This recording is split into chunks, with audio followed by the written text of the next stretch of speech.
1946 உடுமலைப்பேட்டையில் கிடைத்த மிகப்பெரிய புதையல்.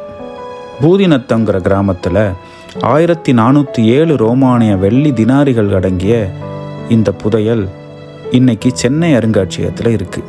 இப்படி எத்தனையோ புதையல்கள் மற்றும் கண்டுபிடிப்புகள் மூலம் ஏராளமான ரோமானிய நாணயங்கள், அம்ஃபோரா ஜாடிகள், டெரக்கோட்டா கலைப்பொருட்கள், கண்ணாடி மணிகள்னு ரோமானிய உறவுக்கு சான்றா தமிழ்நாட்டில் நிறைய கிடச்சிருக்கு.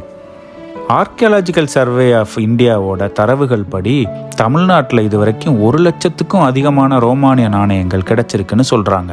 இது தவிர பண்டைய நாணயங்களை பாதுகாப்பதில் நாணயவியல் அறிஞர்கள் மற்றும் நாணய சேகரிப்பாளர்களோட பங்கு ரொம்ப முக்கியமான ஒன்று. எத்தனையோ நாணயவியல் அறிஞர்கள் சிறந்த பங்களிப்பை செஞ்சுருக்காங்க. குறிப்பாக சொல்லணும்னா sir Walter Elliot, DD Kosambi, PL Gupta, C Sivaramamurti, AK Narain, TG Aravamuthan, BN Mukherjee, PV Parabrahma Shastri, R கிருஷ்ணமூர்த்தின்னு எத்தனையோ அறிஞர்கள் சிறப்பான பங்களிப்பை செஞ்சுருக்காங்க. இன்றளவுக்கும் நிறைய நாணய சேகரிப்பாளர்கள் ஒன்றிணைஞ்சு சேகரிப்பாளர்கள் சங்கங்கள் மூலமாக தங்களோட கருத்துக்கள் மற்றும் நாணயங்களை பரிமாறிக்கிறாங்க. என்னோட சேகரிப்புலையும் மதுரையில் கிடைச்ச சில ரோமானிய நாணயங்கள் இருக்குது.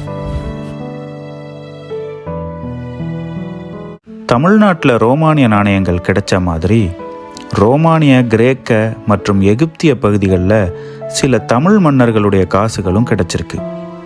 2007 பிரெஞ்சு தொல்லியல் குழு ஒன்று எகிப்திய கிழக்கு பாலைவன பகுதியில் உள்ள டயாஸ் கோட்டையில், அதாவது இன்றைய அபு குவாரையாவில் அகழ்வாராய்ச்சியின் போது ஒரு சங்ககால சேர நாணயத்தை கண்டுபிடிச்சாங்க.